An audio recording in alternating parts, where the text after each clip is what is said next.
아멘. 오늘 말씀의 전체적인 내용은 애굽의 몰락, 애굽의 패망에 대한 심판의 말씀입니다. 성경에서 애굽이 상징하는 것이 있습니다. 애굽은 하나님이 없는 세상을 상징합니다. 그래서 하나님이 없다는 것은 하나님을 대신하는 것들이 있고, 그 하나님이 대신하는 그런 것들이 그 나라를 지배하고 영적으로 육적으로 이끌어 간다라는 것입니다. 곧 그들은 다른 신들과 우상들을 섬기는 민족이고 백성들입니다.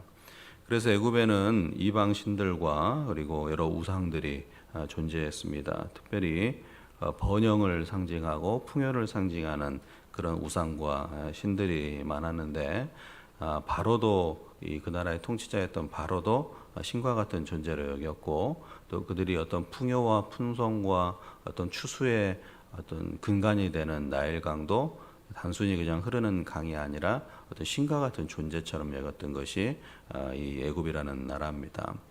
그런데 이 애굽의 상대적인 나라가 성경에는 이스라엘입니다. 그래서 이스라엘은 하나님의 구별된 백성으로서 늘 애굽을 멀리해야 하는 그런 존재, 애굽을 가까이 하지 않아야 될 존재가 이스라엘입니다. 그래서 하나님께서는 이 이스라엘이 어떤 나라가 형성되기 전부터, 즉 족장 시대 때 아브라함 때부터 애굽을 가까이 하는 것을 별로 좋아하지 않았습니다. 아브라함이 언약을 받고 약속을 받고 정착할 땅에 이르는 과정 속에서 그들이 어떤 기근을 만나서 애굽으로 내려갔던 그떠한 때를 하나님께서 지적하시고 회개하게 하시고 돌이키게 하셨던 그런 것처럼, 뭔가 이렇게 애굽과 합하고 애굽을 의지하고 애굽으로 가는 것을 하나님은 별로 좋아하지 않았습니다. 우리가 잘 아는 출애굽 사건도 마찬가지죠. 430년 동안의 어떤 속박의 세월, 고통의 세월이 있었는데, 그 가운데 애굽을 탈출하게 되고 애굽의 삶을 청산하고 하나님의 백성으로 하나님께 예배하는 백성이 되게 하는데, 그 중심에 섰던 지도자 모세를 통하여서 애굽을 탈출하게 하고, 시내산에서 이 새 언약을 맺음을 통하여서 그들이 거할 곳은 애굽이 아니라 하나님이 주시는 본래의 땅, 약속의 땅에서 그들이 하나님의 나라를 이루어 살기를 바랬던 것입니다. 그만큼 이 애굽은 이스라엘과 유다 민족에 있어서 멀리해야 될 그런 대상이었습니다. 자, 그런데 오늘 말씀도 마찬가지고 다른 성경의 말씀도 보면은 이스라엘은 어리석게도 계속 애굽을 의지하려고 합니다. 특별히 나라의 위기가 찾아왔을 때, 어떤 나라의 힘들고 어려운 일, 문제를 만났을 때, 그럴 때마다 애굽을 의지하는 겁니다. 이것을 오늘날 우리로 쉽게 얘기한다면 이겁니다. 우리가 그리스도인으로서 하나님의 백성답게 살아가면서 우리는 어찌됐건 세상을 멀리하고 세상의 어떤 방법론이나 세상의 가치나 세상의 물질 만능주의적인 것은 우리가 추구하는 것보다는 좀 더 세상을 지혜롭게 살아가고, 때로는 세상을 멀리하게 살아가는 것이 어떤 삶의 어떤 믿음의 모습인데, 자꾸 우리가 인생을 살다 보면은 세상을 의지하는 것들이 많아지고 세상의 풍성함을 쫓기도 하고 세상에서의 어떤 방법과 수단으로서 인생을 계획하고 살게 되는 그런 것들이 많다라는 겁니다. 그래서 하나님께서는 그런 부분에 대해서 정리를 하게 하시고, 그 하나님의 은혜로서 하나님의 말씀으로서 하나님의 백성답게 살아가는 모습이 무엇인지를 계속 깨닫게 하는 겁니다. 오늘 우리가 읽었던 본문 말씀도 마찬가지입니다. 이스라엘이 위기가 찾아오고 특별히 유대민족의 위기가 찾아오게 되는데, 그들의 어떤 결론, 그들의 방법과 수단이 뭐였냐면 하나님을 의지하고 하나님의 말씀을 다시 받아서 회복하는 것이 아니라 애굽의 마병이나 애굽의 군사나 애굽의 원조를 받으면서 뭔가 국난을 극복하고 해결하자 하는 그런 마음과 계획들이 늘 있었습니다. 이 이사야 선지자 때도 마찬가지였습니다. 그래서 하나님께서는 그들이 그렇게 마음속으로 원하고 의지했던 그 애굽을 오늘 심판하시겠다라는 겁니다. 근데 그 심판이 보통 심판이 아니라 매우 철저하게 완전한 심판, 완전한 몰락으로 이르게 하시겠다라는 것입니다. 그래서 오늘 말씀을 좀 이게 보면은요, 1절 말씀을 보면 이렇게 되어 있습니다. 1절에 애굽에 관한 경고라, 보라, 여호와께서 빠른 구름을 타고 애굽에 임하시리니 애굽의 우상들이 그 앞에서 떨겠고 애굽인의 마음이 그 속에서 녹으리로다 하면서 하나님께서 여호와께서 어떻게 오시냐면 빠른 구름을 타고 오신다라는 것처럼 그 말씀 속에서 선포를 통하여서 애굽에 임할 심판이 곧 임박했다라는 것을 보여주고, 그런데 그 임박한 심판의 첫 번째 대상이 누구냐? 바로 애굽이 의지하던 우상을 먼저 심판하시겠다, 이렇게 선포를 합니다. 하나님께서 우상을 심판하시는데 이 말씀 속에서 우리가 봐야 될 것은 우상이라는 것은 언제나 가장 먼저 받게 될, 하나님부터 심판을 받게 된 첫 번째 대상이라는 겁니다. 우상이 늘 문제가 됐죠, 이스라엘도. 근데 이 애굽에서도 다른 심판, 어떠한 심판보다도 우상에 대한 심판을 먼저 하시겠다라는 겁니다. 그래서 말씀 속에서 우리가 깨달아야 될 것은 우리가 믿음 생활하면서도 하나님보다 더 의지하는 것은 늘 조심해야 됩니다. 우리가 하나님을 의지합니다, 하나님을 바라봅니다, 하나님을 믿습니다, 하나님을 기도합니다 하는데 실제적인 삶 속에서는 하나님보다 더 의지하는 것들이 우리 가운데는 늘 있습니다. 하나님보다 먼저 바라보게 되는 것, 하나님보다 먼저 의지하게 되는 것, 그러한 것들이 나도 모르는 사이에 우상이 만들어지고 어떤 나의 삶의 대상이 되어서 하나님의 존재가 있음에도 불구하고, 하나님을 믿음에도 불구하고 우리가 우상을 섬기는 것과 같은 그런 길로 나아갈 수 있는데, 그러한 것들을 늘 조심해야 되는 거죠. 예를 들어서 자녀 또한 우상이 될 수도 있는 거죠. 하나님께서 축복으로 주신 자녀가 너무 귀하고 복된데 우리가 마음과 정성을 다해서 자녀를 잘 키우면 좋은데 그 마음과 정성이 너무 과해서 지나쳐서 우상이 되기도 하는 것이고, 집에서 기르는 동물도 그러한 걸 수도 있고, 때로는 우리의 취미생활이나 때로는 우리가 스포츠나 돈이나 세상에서 어떤 자리의 욕심, 그러한 것들이 우상이 될 수도 있다라는 겁니다. 또한 신앙생활이 어떤 잘못된 길로 가서 그 신앙생활에 대한 우상도 될 수도 있는 것이죠. 직분의 자리 또한 마찬가지입니다. 그래서 하나님이라는 대상, 하나님이 분명히 계신데 어떠한 다른 대상이 나의 마음과 생각과 영혼을 지배하여서 어느 순간 나도 모르게 그곳에 빠지게 되면은 그것이 마치 우상이 되는데, 하나님은 그것에 대해서 별로 좋아하지 않으시고 심판을 하신다는 것이죠. 그래서 여러분, 우리는 누가 뭐라 해도 하나님을 먼저 우선으로 영광을 돌리는 삶을 살아야 될 줄을 믿습니다. 어떠한 것도, 어떠한 섬김도, 어떠한 믿음의 어떤 일들, 그런 것에 있어서 핵심은 바로 하나님을 먼저 섬기고 하나님께 영광을 돌리고 하나님 우선주의가 돼야 된다는 겁니다. 우리가 어떤 지식과 철학과 이성으로 많은 것을 알고 깨달아서 내가 하나님의 방법으로 세상을 지혜롭게 살아라고 말하는 것도 있지만, 중요한 것은 그 이성을 뛰어넘는 하나님에 대한 사랑과 하나님에 대한 경배와 하나님에 향한 예배가 분명해야지만 우리가 세상의 것들이 하나님 주신 풍족함의 은혜를 감사하게 받아서 믿음의 본질을 추구하며 살 수 있는 것입니다. 그래서 늘 우리의 삶을 점검하시고 그 삶 속에서 정말 하나님이 기뻐하는 것이 무엇인지를 알아채고, 하나님께서 원치 않는 것은 멀리하여서 하나님의 심판이 아닌 하나님의 축복을 받게 되는 그러한 삶이 늘 되기를 바랍니다.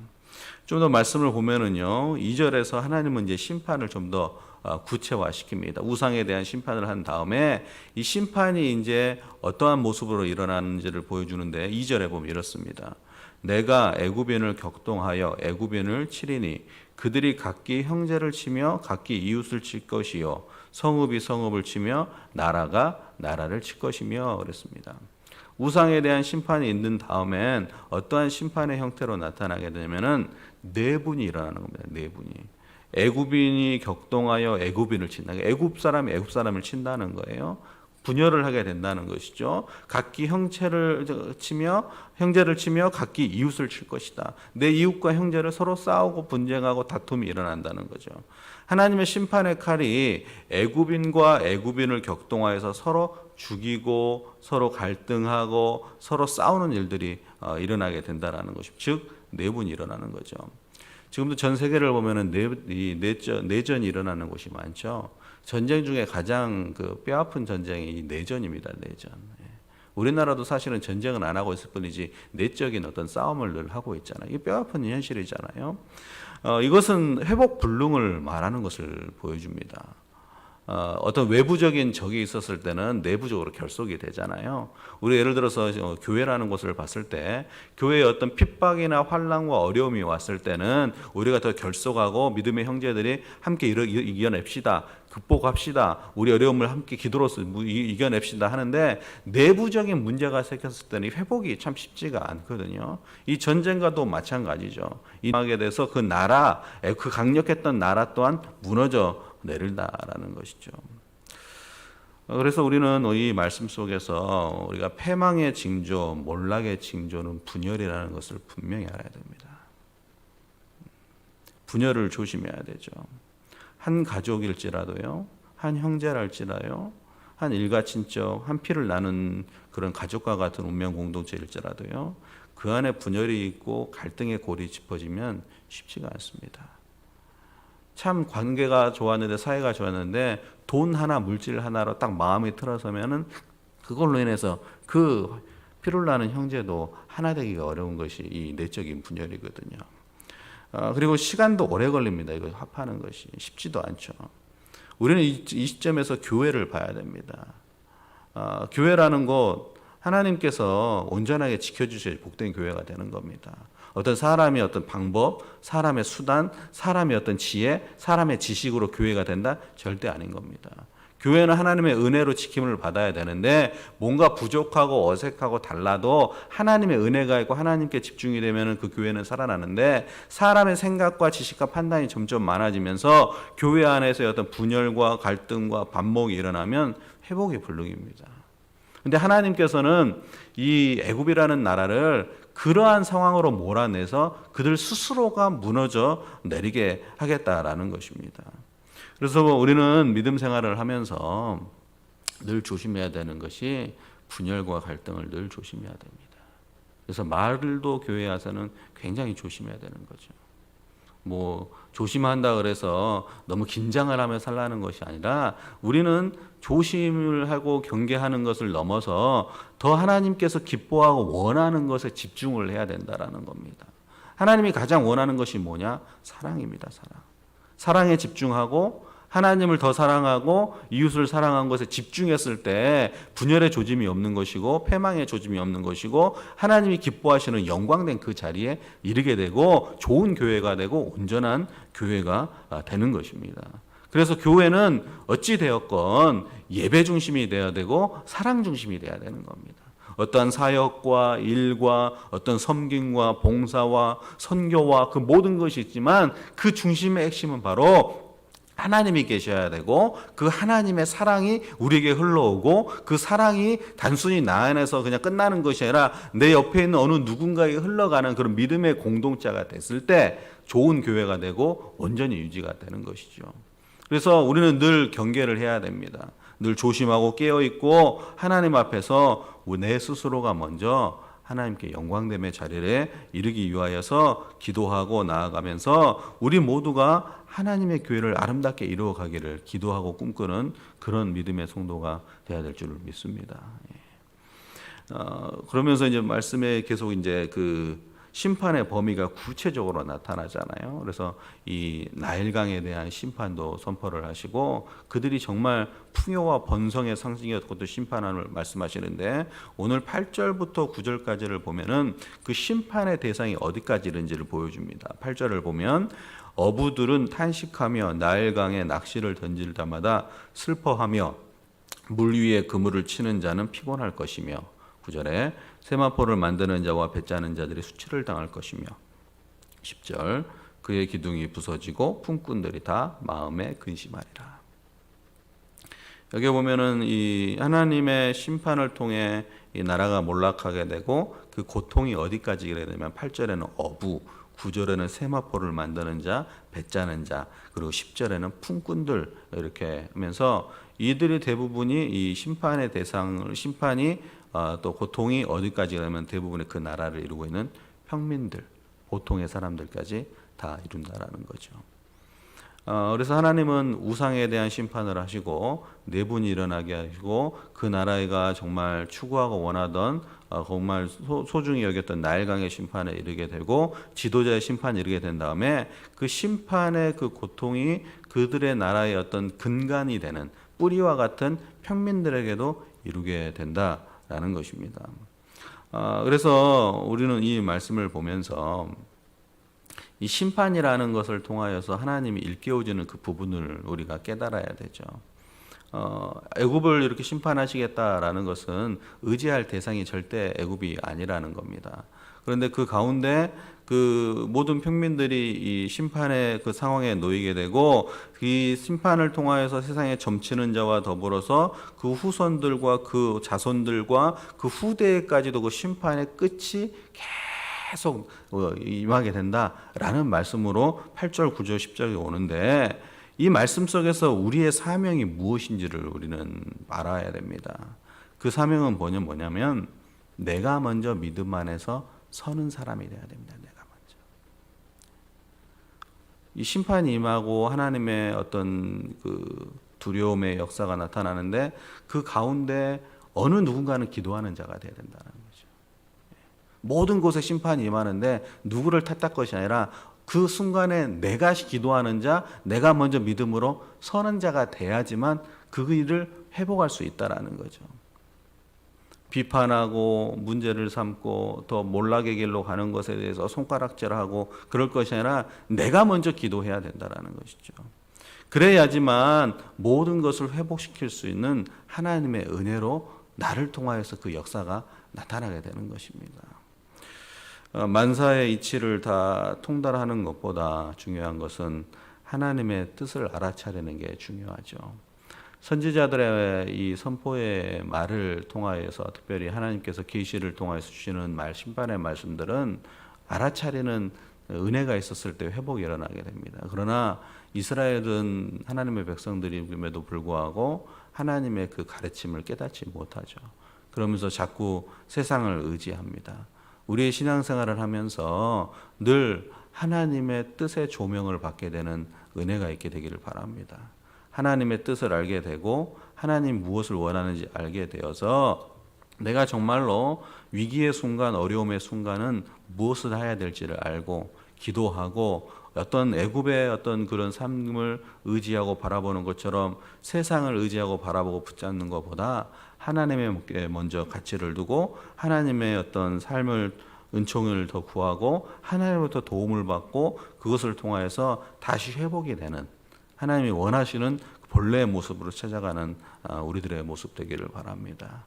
말씀을 정리하겠습니다. 오늘 애굽의 심판, 애굽의 몰락을 통하여서 우리에게 깨닫게 하시는 말씀이 있습니다. 그것은 바로 우리는 오직 여호와 하나님을 바라보고 그 영광된 길에 가는 것이죠. 그리고 하나님이 기뻐한 일을 추구하면서 때로는 세상을 절제하고 세상을 멀리하고 오직 하나님의 기쁨이 되는 그 길을 가야 하는 것이 우리 믿는 자의 믿음의 발걸음일 줄을 믿습니다. 꼭 그러한 믿음으로 사시고 우리가 하나님의 주시는 복을 충분히 누리고 충만하게 누려서 하나님의 복된 백성임을 늘 선포하며 살아가는 그런 복된 삶이 되기를 주님의 이름으로 축복합니다. 기도하겠습니다.